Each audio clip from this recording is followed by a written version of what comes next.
Good morning.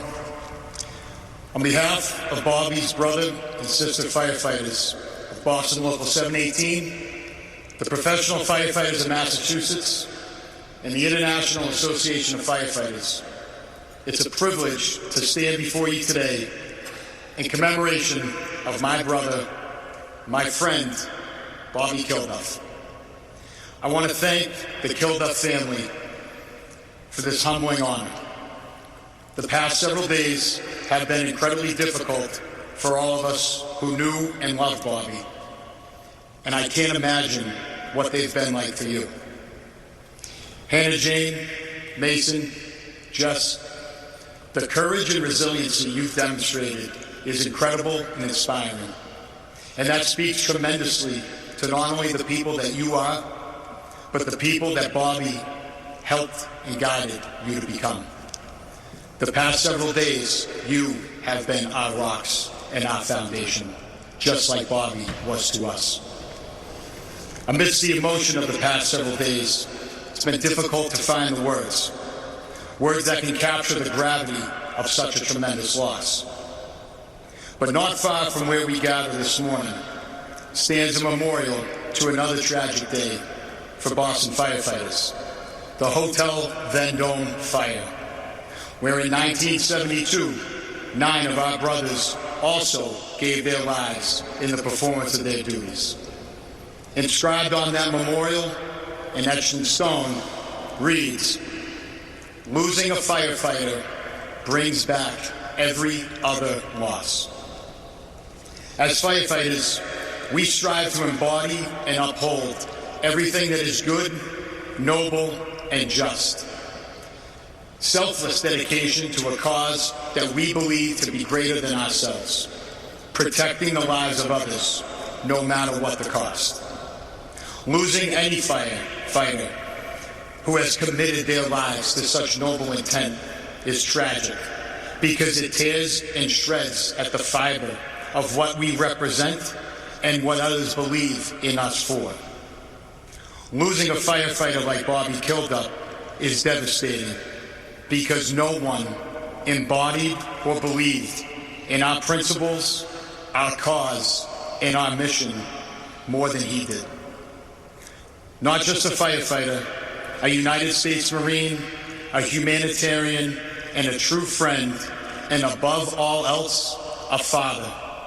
Bobby truly lived his life dedicated to the service and protection of others.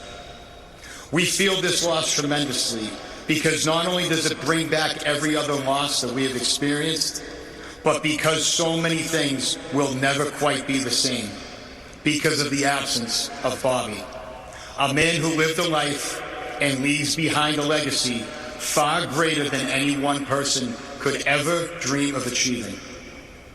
Today, we promise to honor Bobby's legacy by living lives worthy of his sacrifice. We commit ourselves to being the caliber of father, friend, firefighter that Bobby was to all of us. We probably won't get there, because there will only ever be one Bobby Kilduff. But if we can somehow manage to be a fraction of the man and the human that he was within our own lives, we will have accomplished something truly special. Bobby was always there for us. Bobby knew you needed his help before you did. He was the first person to step up when a tragedy like this occurred. Arrangements needed to be made and families needed to be supported. The past several days have been incredibly difficult, because this is the first time we've ever had to do this without Bobby.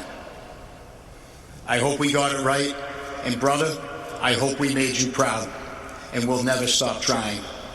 Thank you.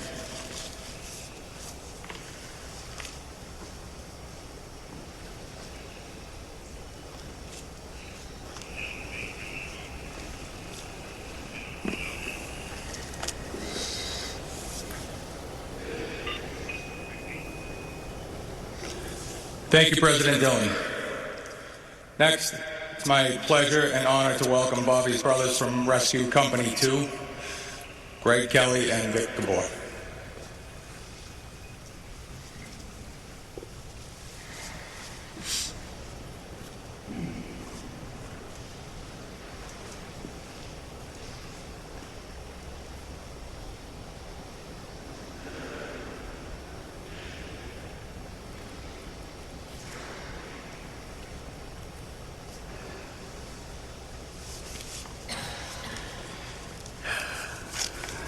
Good morning, everyone. My name is Victor Gabor. I had the privilege of working with BK for 15 years. I also had the privilege of knowing a different side of BK, the man behind the bunker gear. Please bear with me as I try to say goodbye to my dear friend and work spouse. We thought we were some kind of a dynamic duo, if you will, like Batman and Robin. I was Batman, of course. But in all reality, we were more like Abbott and Costello. The joke around the firehouse is that we were more like a married couple, occasionally bickering and pranking each other. Honestly, I'm expecting BK to pop out of a corner somewhere and yell, "Gotcha!" And this nightmare will be over. One of his favorite pranks involved his skills as a creative short video producer or master at Photoshop. If you know, you know. Somehow there will always be a photo or video floating around the firehouse that looks suspiciously like me. Coincidence? I don't think so. I can't tell you how many times I told him he should use his energy for good instead of making Photoshop and videos. What I didn't really fully realize was just how much of himself he was giving away for a benevolent endeavor. He spent so much time helping others that he really had time for himself. We loved our work so much that most days it didn't even feel like work at all. It felt like we were just kids having fun, the time of our lives. We laughed a lot, and we made fond memories that I'll carry with me forever. However, when the struck box tone went off, or someone's asking to strike the box, we went to work. It was time to get serious and do what was asked of us to get the job done. And BK was the one I wanted by my side. You see, BK was an exceptional firefighter. If not one of the best, the best. His courage was unmatched by anyone. Even early in his career, he was nicknamed the Natural, and I knew he hated that. So now I'm getting back at him. You were the Natural. Know that we at the firehouse will watch over your hugger, her kids, yours, Mason and Hannah Jane. You'll be missed more than ever by everyone on Group Wonderful.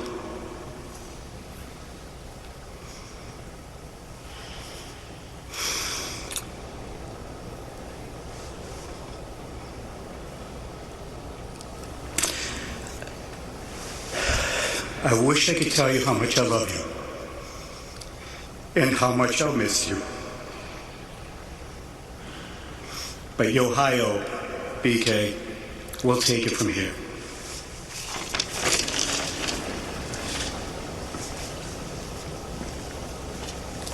Good morning. My name is Lieutenant Greg Kelly. I'm on BK's crew. I'll say it's his crew.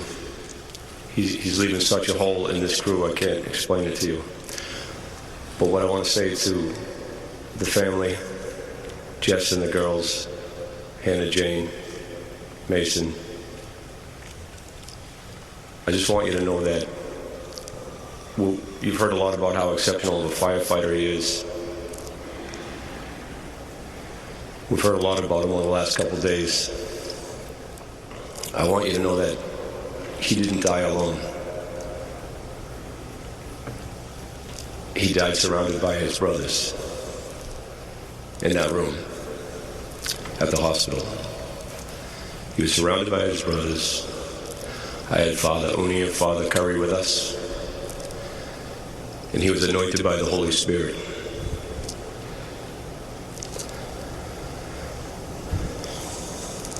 We were in that room with him when he took his last breath away, praying for him. And he knew we were there, and he knew how much we loved him.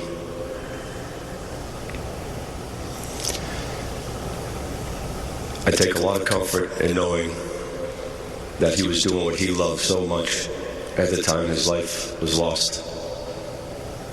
And his very last act was actually to yell up to the ladder 4 and ladder 6 roofmen to back it up because they were working in a section of the building that was unsupported due to the fire.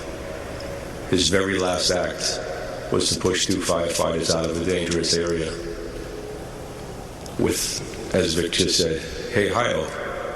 He yells up to them, "Hey, hi-oh, you guys got to back it up." So I talked to the guys that backed up out of the area, and then seconds later, we lost them. What I want to encourage you to do is weaponize your faith. I've had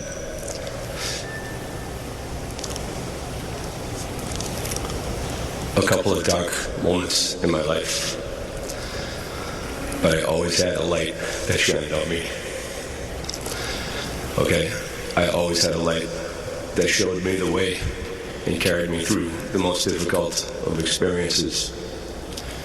I want you guys to do the same. I'll talk to you more about that after this with a few less people in the room. But you have to weaponize your faith. You put your faith in God, and He will show you the way. And then lastly, I want to just say to the brothers, one prayer that I'm doing now is, I just pray that this pain never ends. I pray that we do get through this, but we don't get over it. I pray that we take this pain that we have and embrace it every time we walk into the firehouse and recommit ourselves to this mission and this purpose for which we exist.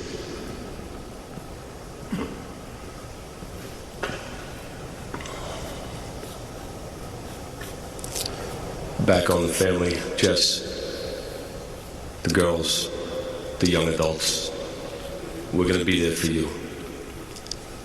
We got whatever, 50, 60 guys stationed over at Eggleston Square. That's one of your new homes. We're not going to lose contact with you. We're going to be there for you. We love you. God bless you.